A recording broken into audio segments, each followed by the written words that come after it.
O Eduardo Oineg está conosco. O Eduardo Oineg tem demonstrado nos artigos que escreve para a imprensa, né? Ele é um profissional multifacetado, faz rádio, faz TV, imprensa, né? Revistas.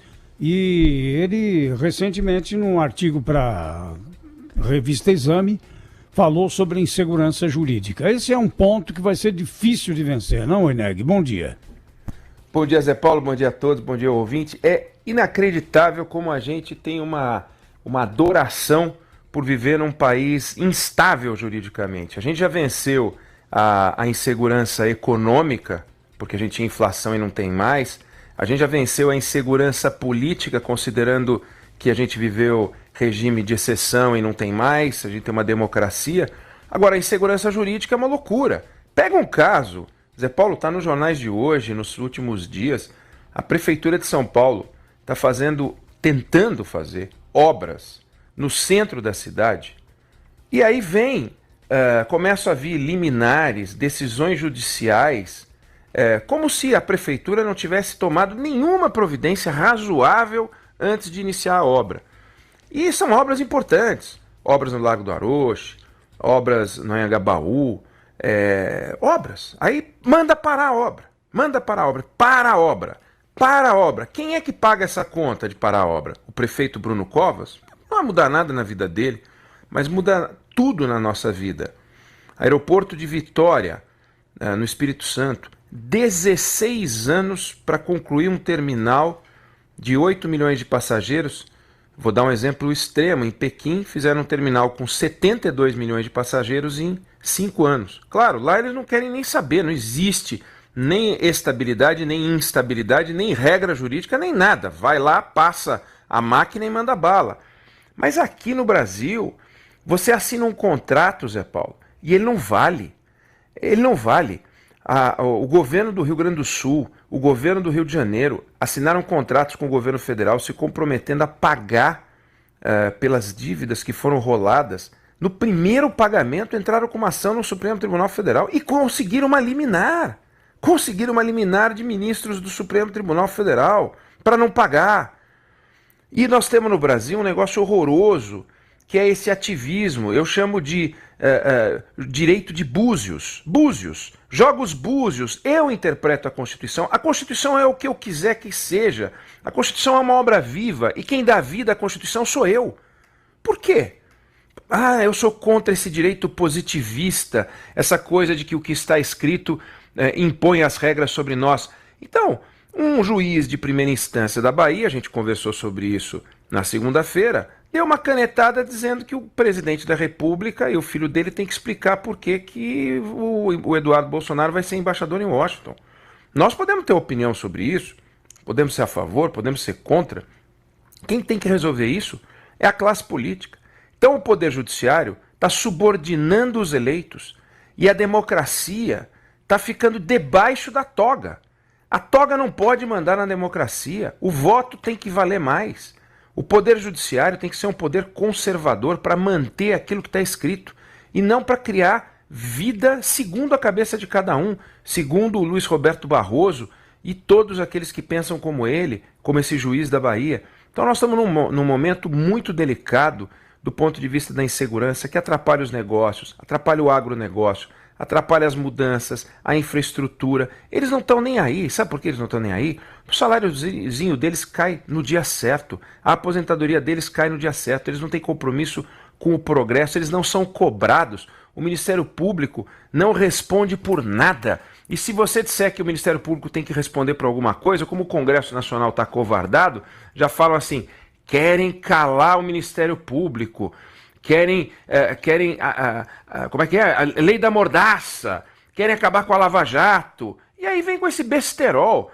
Todo mundo tem que ter responsabilidade. O policial tem que ter responsabilidade, não pode puxar a arma e atirar na cabeça de qualquer um.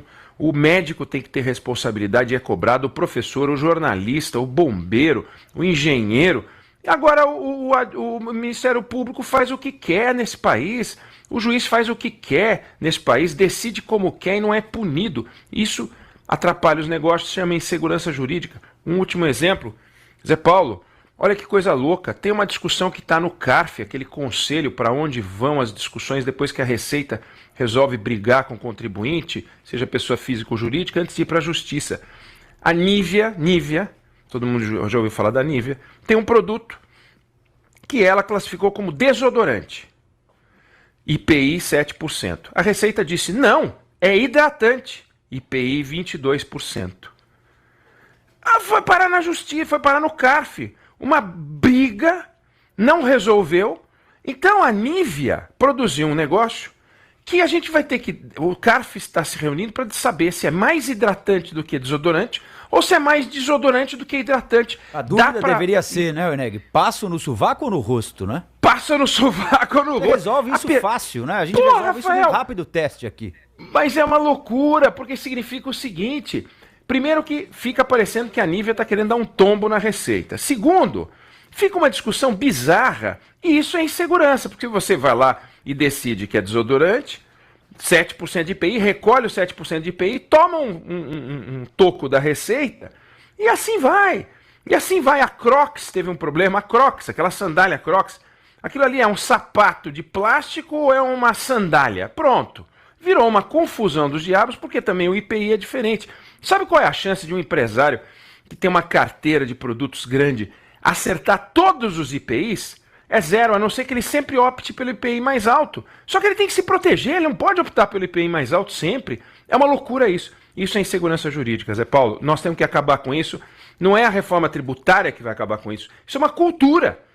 O juiz brasileiro acha que é assim que deve ser a vida, porque ele é poderoso. Está aí, Largo do Aroche, Largo do Anhangabaú, parados. A obra está um horror. Olha a primeira página dos jornais, um lamaçal lá, porque o juiz falou, não quero.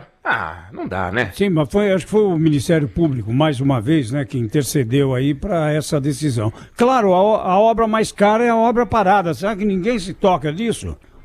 Não tem preço para eles, Zé Paulo. É cara para nós, como sociedade, mas a sociedade fica olhando para tudo e fica ela parada. A obra fica parada e a sociedade fica parada. Vai chegar a hora dos juízes, chegou a hora dos deputados e dos senadores, chegou a hora dos governantes, pagaram um preço alto, houve uma faxina em 2018, vai chegar a hora do Poder Judiciário. Eles não perdem por esperar. Não faz sentido as coisas continuarem como está. Nós temos o Poder Judiciário mais caro do mundo. É 3 vezes mais caro do que a Alemanha. E nós não temos um Poder Judiciário que é 3 vezes melhor do que a Alemanha, nem 1/3 da qualidade do Poder Judiciário alemão. A quantidade de funcionários é enorme. Não dá, pô. Nós já tratamos esse assunto aqui, o Rafael já se ocupou disso.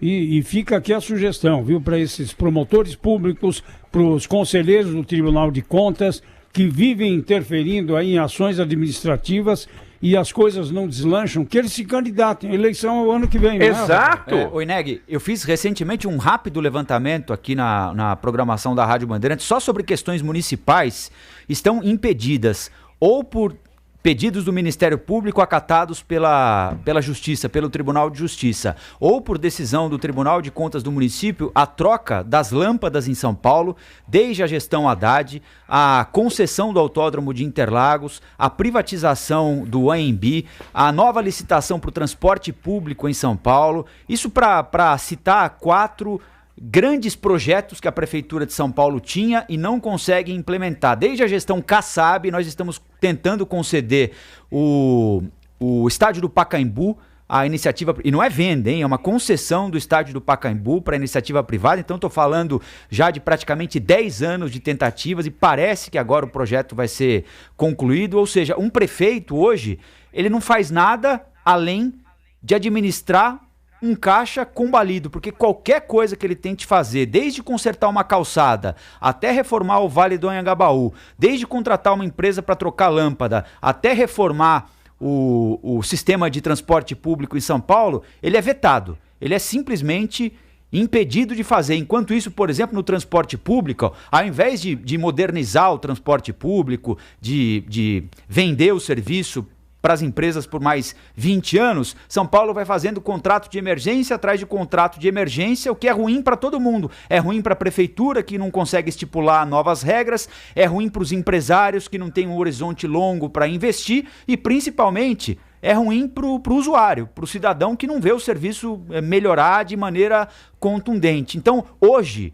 ser prefeito em São Paulo, e aqui não estou falando do Bruno Covas, já era assim com o Kassab, foi assim com o Haddad, por um curto período com o Dória, que está sendo punido agora até pelo slogan que usou, vê se pode, qual é o problema, né? O slogan pode ser ruim ou bom, mas cada um usa o slogan que quiser, mas ser prefeito em São Paulo é simplesmente administrar um caixa quase que inadministrável, porque você não pode sequer trocar uma calçada, corre o risco de parar na cadeia, perder direito político. Improbidade administrativa. Olha, esses caras formam um partido político. Não é um partido político convencional, mas é mais poderoso do que os partidos políticos convencionais, porque os partidos políticos convencionais de esquerda, no caso da oposição ao Bruno Covas, não conseguem fazer o estrago que eles fazem. E eles não trabalham para o bem do país, eles não trabalham para o bem do Estado, eles não trabalham para o bem da cidade. Eles trabalham para que as coisas não avancem. É assim na área ambiental, é assim na área do agronegócio, é assim na propriedade privada, é assim em todas as obras. Eles não querem o progresso do país. Você diz isso para eles, eles vão dizer, não, você está maluco, nós estamos defendendo os interesses da sociedade. Defina a sociedade. Defina a sociedade. Vocês estão defendendo os interesses da sua corporação, para que vocês mandem no país. E eles estão conseguindo. Os políticos não fazem nada. O prefeito de São Paulo deveria fazer greve de fome na frente do Largo do Aroche. Vai lá e faz greve de fome para as pessoas olharem e falarem, mas o que está acontecendo?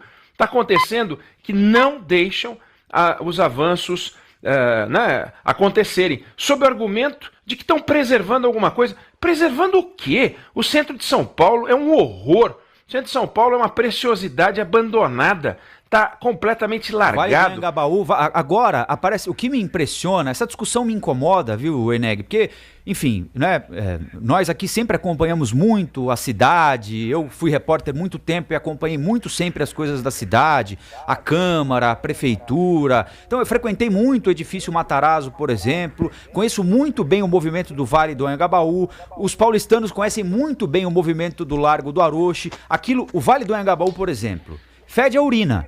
O tempo Exato. todo. É um cheiro banheiro permanente de urina. Eu me lembro que quando o Fernando Henrique Cardoso mudou o Instituto FHC para lá, olha, puxa, agora vai, quem sabe, não é a luz que o Vale do Anhangabaú precisa, vida, né? Prédio dos Correios, nada. Aí revitalizaram o Teatro Municipal ali perto, nada também. Continua aquela fedentina, aquele vazio de gente, aí é vendedor ambulante, aquilo que a gente conhece do centro de São Paulo. Aí ninguém preocupado.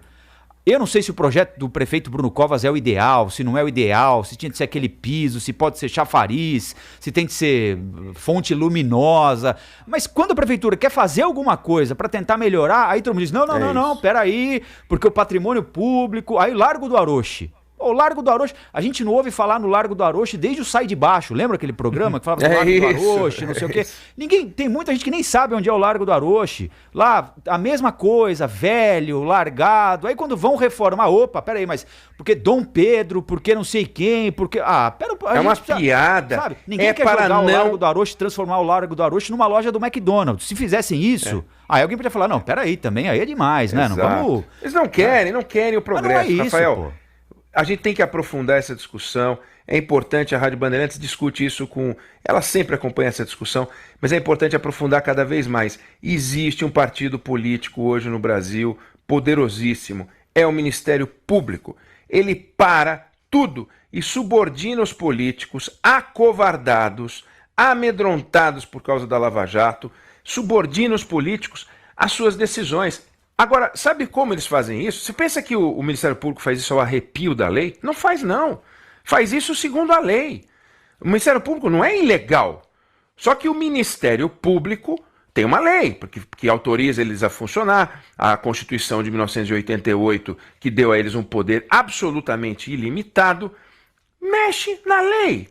Mexe na lei. A Câmara dos Deputados mexe na lei? Não. Quando vai mexer, vira negócio de mordaça, não sei o quê, mexe, vai lá, encara isso. Existe uma legislação sobre abuso de poder que está em discussão nesse momento, é uma lei que pode ser aprimorada para controlar isso. Não pode você permitir que eles façam o que bem entenderem o tempo todo, como se estivessem sempre certos. Agora apareceu na Lava Jato os exageros deles, e a gente vê exageros deles não é só lá não. Você acabou de falar, você listou uma quantidade de obras paradas. Eu não me conformo com 16 anos. Olha, se a gente fizesse um terminal de aeroporto de Lego, a gente não ia levar 16 anos para fazer. De Lego. Boa. Pô, ele levou 16 anos, Zé Paulo? É isso mesmo. Você sabe, ó, você estava falando aí de obras paradas, né? O Almir Borges, jornalista, trabalhou muitos anos na Previdência Social, está chamando a atenção para o Largo do Aroche. Ele diz que aquilo lá está virando uma Cracolândia. Mas também exato. tem obra paralisada ali, né? Exato, e aí eles vêm com esse papinho de tem que preservar. Mas preservar o quê? Preservar um lixo? Pelo amor de Deus, valor histórico tem. Tanto tem valor histórico que a prefeitura está querendo revitalizar, porque ali tem bons restaurantes, aquilo é um lugar interessante, potencialmente bonito. Agora, vamos lá, né? Nós não podemos ser a favor da lixarada. E o Ministério Público está abusando. Agora, alguém tem que botar limite. Alguém é o poder político. São os prefeitos. Não estão os governadores se reunindo para aprovar a reforma da Previdência? Tem que incluir estados e municípios. Não estão lá se reunindo? Pois que se reúnam. Porque são todos vítimas. Todos os governadores e prefeitos e o presidente da República, todos os que passaram, os que virão, são vítimas desse modelo corporativo. E agora vai ter eleição para a Procuradoria-Geral da República. É a primeira oportunidade que a gente tem de se livrar desse corporativismo, acabar com esse negócio de lista tríplice, como se eles tivessem o direito de mandar em tudo. Não é assim que funciona, não. Existe uma coisa chamada democracia e o voto tem que ter valor. E não é democracia, o poder judiciário tem que ser democrático. Não tem que ter um representante no Ministério Público que seja fruto das bases, como não tem que ter nas universidades. Isso é tudo balela. Tem que ter alguém que ponha ordem naquela confusão e acabe com as distorções. 16 procuradores trabalhando em Curitiba e um juiz. Não tem juiz-tarefa. Tem força-tarefa com 16 procuradores. 16. Para que 16 caras?